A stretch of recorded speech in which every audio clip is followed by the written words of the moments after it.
मेरे मालिक 65 साल के बूढ़े नेकदिल इंसान थे। वो रोज़ मुझे 150 रुपये देते और कहते कि मेरे घुटनों की मालिश कर दो। मैं खुशी खुशी ये काम कर देती थी।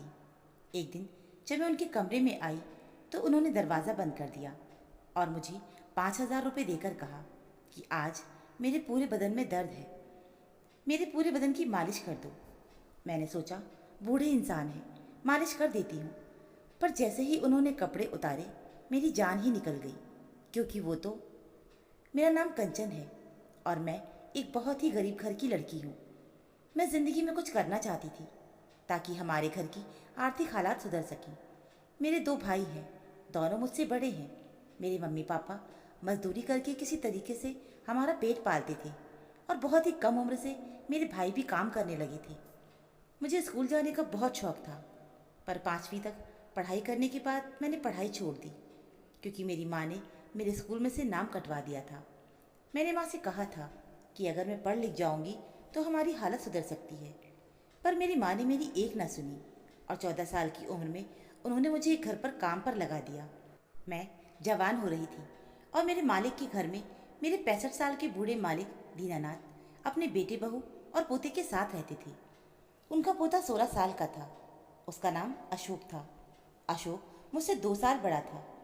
कभी कभी मैं उसके साथ बात करती तो अशोक की माँ गुस्सा हो जाती और कहती कि ये तो काम वाली है, अशोक तुम इससे दूर रहा करो। पर फिर भी जब भी मौका मिलता वो मुझसे बात करता था। उसने मुझसे पूछा था कि तुम इतनी कम उम्र में पढ़ाई छोड़कर हमारे घर पर काम करने क्यों आई हो। मैंने कहा हम बहुत गरीब हैं और मेरी माँ ने मुझे यहाँ काम पर लगा दिया। मेरा काम मेरे मालिक दीनानाथ की सेवा करना था।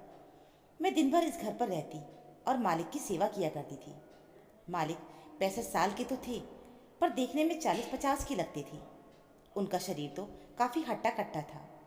2 साल तक सब कुछ ठीक चला, लेकिन अब मैं जवान होने लगी थी। मेरा शरीर निखरने लगा था और मेरे अंदर जवानी उमड़ रही थी। अशोक भी अब बड़ा हो चुका था और अब जब कभी उसे मौका मिलता तो वो मुझसे बात करता था, पर उसकी माँ को ये बिल्कुल पसंद नहीं था कि हम दोनों आपस में बात करें। अगर वो देख लेती थी तो वो मुझे बहुत डांटती थी। एक दिन मुझे मेरे मालिक ने अपने कमरे में बुलाया और कहा, बेटा मेरे घुटने में आज बहुत दर्द हो रहा है। उन्होंने मुझे 150 रुपये दिए और कहा कि मेरे घुटने की अच्छे से मालिश कर दो। मैं काफ़ी खुश हो गई थी, क्योंकि ये पैसे हमारे घर के लिए बहुत मायने रखते थे। दिन भर मालिक के घर रहने के बाद भी मेरी पगार 8,000 थी। मैं मालिक की सेवा के साथ साथ घर का छोटा मोटा काम भी कर दिया करती थी। पर आज पहली बार मुझे एक्स्ट्रा पैसा मिला, वरना मेरे पैसे तो मेरी माँ को ही दे दिया करती थी। मैंने तेल लिया तो मेरे मालिक ने अपनी धोती ऊपर उठा दी। मुझे वो बहुत ही अजीब लगा, पर वो ठहरे बुजुर्ग इंसान। मैं हल्के हाथों से उनके घुटने की मालिश करने लगी। वो आंखें बंद करके आराम करने लगी थी। करीब 1 घंटे तक मैंने उनकी मालिश की। उसके बाद मैं वहाँ से घर आ गई। अगले दिन जब मैं काम पर गई तो शाम के वक्त फिर से दीनानाथ ने मुझे अपने पास बुलाया और कहा, बेटा कल की तरह आज भी मेरे घुटने की मालिश कर दो। और फिर से मुझे 150 रुपये दिए। और अब ऐसा रोज़ रोज़ होने लगा था। मुझे रोज़ एक्स्ट्रा पैसा देती और मुझसे ये काम करवाती। लेकिन एक दिन कुछ ऐसा हुआ कि मेरे पैरों तले ज़मीन निकल गई। मैं डरकर थर थर काँपने लगी थी और मेरी जान निकल गई। मैंने जो देखा था मुझे अपनी आंखों पर यकीन नहीं आ रहा था। मुझे समझ नहीं आ रहा था कि मैं क्या करूं। उस दिन मालिक ने मुझसे कहा था कि मेरे घुटनों और पैर की अच्छे से मालिश कर दो, पर जब उन्होंने धोती उठाई तो मेरी आंखें फटी रह गई। मैं अंदर ही अंदर काफ़ी घबरा गई थी। आखिर उन्होंने ऐसी हरकत क्यों की? वो मुझसे चाहती क्या है? अब मेरे दिमाग में शक घर करने लगा था कि कोई भी इंसान सिर्फ घुटने की मालिश के लिए इतने पैसे क्यों देगा। ज़रूर इसमें उसका कुछ गलत मकसद छुपा हुआ है। दीनानाथ मेरी तरफ देखने लगा था। शायद वो मेरा रिएक्शन नोट कर रहा था। उस वक्त मैं बहुत ज़्यादा घबराई हुई थी। मन कर रहा था कि वहाँ से अभी की अभी भाग जाऊँ, पर मजबूरी में मैंने उस दिन उसके घुटने और पैर की मालिश की। लेकिन उन्होंने अपनी धोती जिस तरह से उठाई थी मुझे बहुत ही गंदा लग रहा था। किसी तरीके से 1 घंटा काटने के बाद मैं पसीना पसीना हो गई थी और दौड़ती हुई अपने घर चली गई। मैंने अपनी माँ से कहा, माँ मैं अब वहाँ काम नहीं करना चाहती। मैं रोने लगी थी। मेरी माँ ने कहा, इस घर में रहना है तो सबको काम करना पड़ेगा। ऐसा नहीं था कि हम बहुत गरीब थे, क्योंकि हम पांचों काम करते थे और हमारे घर पर टीवी, फ्रिज सब कुछ था। हमारे दिन सुधर गए थे। हम पांचों की कमाई को जोड़कर हमारा घर अच्छे से चल जाता था। फिर भी मेरी माँ और पापा का लालच कभी खत्म ही नहीं होता था। मैं उन्हें बता ही नहीं पाई कि आज मेरे साथ क्या हुआ था, और अब मैं इस बात से डरने लगी थी कि मेरे साथ कुछ गलत ना हो। अगले 2 दिन में काम के बहाने मैं घर से निकली तो थी, पर मैं काम पर नहीं गई थी और मैं इधर उधर काम ढूंढने लगी थी। मुझे जो भी काम मिल जाएगा मैं कर लूँगी, पर मैं दीनानाथ के पास अब नहीं जाऊँगी। लेकिन अचानक ही रास्ते में मुझे अशोक मिल गया था और वो मुझसे पूछने लगा कि तुम 2 दिनों से काम पर क्यों नहीं आई। मैं पिछले 2 सालों से अशोक को जानती हूँ और उसे अपना अच्छा दोस्त मानती हूँ। मैंने कहा, अशोक, मैं अब वहाँ काम नहीं करना चाहती। मैं दूसरे काम की तलाश कर रही हूँ, पर मेरी माँ को इस बारे में नहीं मालूम, वरना वो मुझे डांटेगी। मेरी बात सुनकर अशोक चौंक उठा था और कहा, आखिर क्या बात है, मुझे खुलकर बताओ। मैंने कहा, तुम्हारे दादाजी। कहकर मैं चुप हो गई थी।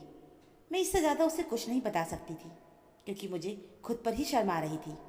उसने कहा, मेरे दादाजी बूढ़े हो चुके हैं, उनका दिमाग ठीक नहीं है, पर वो दिल के बहुत ही अच्छे हैं और बहुत ही नेक दिल हैं। हर वक्त गरीबों की मदद करने की सोचते हैं। वो तो हर महीने तुम्हारे नाम पर 2,000 रुपये भी जोड़ रहे हैं। तुम्हारे 2 साल का 24,000 रुपये अब तक जोड़ चुके हैं। जब तुम्हारी शादी होगी तो इस पैसे से वो तुम्हारी मदद करेंगे, और अगर उनसे कोई गलती हो गई हो तो तुम उन पर ध्यान मत दिया करो। तुम कल से काम पर वापस आ जाना। मैं घर वालों को कह दूंगा कि तुम्हारी तबीयत ठीक नहीं थी, इसलिए तुम आई नहीं। मैं सोच में पड़ गई थी कि हो सकता है कि मैं कुछ ज़्यादा ही सोच रही हूँ। शायद दीनानाथ 60 साल के बूढ़े हैं, भले ही जवान दिखते हों। उन्हें ध्यान ही नहीं रहा होगा और मुझे अपनी पोती जैसा ही समझते होंगे। बेचारी मेरी शादी का पैसा भी जोड़ रहे हैं। मैं ही इतनी पागल हूँ कि उनके बारे में क्या क्या सोच लिया। अगले दिन से मैं फिर से काम पर जाने लगी थी और दीनानाथ फिर से मुझे अपने पास बुला लेते और 150 रुपये देकर कहते कि मेरे घुटने की मालिश कर दो। हालांकि वो आंखें बंद करके सोए हुए रहते थे और कभी कभी मेरी तरफ देखते थे। मुझे ये काम करने में बिल्कुल भी अच्छा नहीं लगता था और बहुत घबराहट भी होती थी, पर मुझे इस काम के एक्स्ट्रा पैसे मिलते थे जो कि मुझे अपनी माँ को नहीं देने पड़ते थे, तो मैं लालच में आ गई थी। एक दिन मैं मालिक की घुटनों की मालिश कर रही थी कि अशोक की माँ कमरे में आ गई। उनके आते ही मालिक ने अपनी धोती को बिल्कुल सही कर लिया था। अब मुझे शक होने लगा था कि मालिक जानबूझकर मुझे दिखाने के लिए ये सब कुछ कर रहे हैं। फिर भी मजबूरी में मैं रोज काम के लिए आ जाती थी। लेकिन 1 महीने के बाद कुछ ऐसा हुआ कि मैं सारी रात चिल्लाती रही, पर मेरी आवाज़ सुनने वाला घर पर कोई भी नहीं था। अशोक अपने मम्मी पापा के साथ एक शादी में गया हुआ था और अशोक की माँ ने मेरी माँ को फ़ोन करके कह दिया था कि हम 2 दिनों के लिए बाहर जा रहे हैं और आपकी बेटी को 2 दिनों तक हमारे घर पर रहकर मेरे ससुर की सेवा करनी पड़ेगी और घर का सारा काम भी करना पड़ेगा। उसके लिए अलग से मेरी माँ को 4,000 रुपये देने वाली थी। मेरी माँ तो बहुत खुश हो गई थी और मुझसे कह दिया था कि घर का सारा काम कर देना, खाना बना देना और मालिक की अच्छे से देखभाल करना, और तुम वहीं पर रात में रुक जाना। पर मुझे बिल्कुल भी सही नहीं लग रहा था और मैं बहुत घबरा रही थी। मैंने अशोक को बुलाकर भी कह दिया था कि मुझे बहुत घबराहट हो रही है। अशोक ने कहा, मेरे दादाजी बहुत नेकदिल इंसान हैं। मैंने तुमसे कहा ना, तुम्हें डरने की कोई ज़रूरत नहीं है। वो तुम्हें अपनी पोती की नज़र से देखते हैं। मैं अशोक से कह ही नहीं पाई थी कि वो मेरे साथ रोज़ क्या करते थे। उनकी गंदी हरकत से मैं बहुत परेशान हो चुकी थी। अब 2 दिन मुझे उनके साथ बिताना है। अशोक और उसका परिवार चला गया। उनके जाते ही मैं रसोई में जाकर खाना बनाने लगी थी। खाना बनाते ही मालिक ने मुझे अपने पास बुला लिया और कहा, बेटा, आज मेरी तबीयत बहुत ख़राब है। आज तुम मेरे पूरे बदन की मालिश कर दो। उन्होंने 10,000 रुपये निकाले और मेरे हाथों पर थमा दिए। रात के 8 बज चुके थे। मैं दिन भर काम से बहुत थक चुकी थी और मुझे रात भर जागकर उनकी मालिश करनी होगी। क्या मैं इंसान नहीं हूँ? मुझे भी तो नींद की ज़रूरत है। लेकिन 10,000 के नोट देखकर मेरे मन में लालच आ गया था। मैंने उनसे वो पैसे ले लिए, पर अशोक ने मुझे बार बार कहा था कि उनके दादाजी एक नेकदिल इंसान हैं। लेकिन फिर भी ना जाने क्यों मुझे अंदर ही अंदर बहुत घबराहट हो रही थी। मेरा दिल बहुत ही अजीब तरीके से धड़क रहा था। क्योंकि आज रात घर पर हम दोनों ही हैं। खाना खाने के बाद डर डर कर मैं उनके कमरे के अंदर आई। मेरा गला बिल्कुल सूख रहा था। मेरी सांसें बहुत तेज चलने लगी थी। मेरे अंदर आते ही मालिक ने कमरे की लाइट बुझा दी और डिम लाइट जला दिया। उसके बाद उन्होंने मुझे वो तेल पकड़ा दिया और फिर कुछ ऐसा किया कि मेरे होश ही उड़ गए। उन्होंने अपने सारे कपड़े उतार दिए। ये देखकर मेरी हालत बहुत ख़राब हो गई और मैं कांपने लगी थी। मैं उनकी मालिश करने लगी। वो मालिश के मज़े ले रहे थे, पर मुझे डरता हुआ देखकर वो मुस्कुराने लगे। मैं डर डर कर उनके पूरे शरीर की मालिश कर रही थी, क्योंकि उन्होंने मुझे पूरे शरीर की मालिश करने के लिए कहा था। लेकिन दीनानाथ ने मुझे हाथ तक नहीं लगाया। उसने मेरे साथ कुछ भी गलत हरकत नहीं की। करीब 2 घंटे की मालिश के बाद उन्होंने कहा, अब तुम जाकर सो जाओ। मैं उनके कमरे से बाहर आ गई, लेकिन मेरे अंदर एक अजीब सी हलचल होने लगी थी। मैं दरवाजे के बाहर ही खड़ी थी। मेरी सांसें बहुत तेज चल रही थी। मैं भी जवान हो चुकी थी। न जाने मुझे क्या हो रहा था। मेरे अंदर एक नशा सा छाने लगा था। मैं अपने कमरे तक ना जा सकी और उनके कमरे में मैं वापस आ गई। दीनानाथ मुझे देखकर मुस्कुराने लगे थे और कहा, आओ मेरे पास। और उसके बाद उस कमरे में जो कुछ भी हुआ, पूरी रात मैं चीखती रही। आखिर दीनानाथ ने मुझे उसके जाल में फंसा ही लिया था। शायद वही चाहते थे कि मैं खुद ब खुद उनके जाल में फंस जाऊं।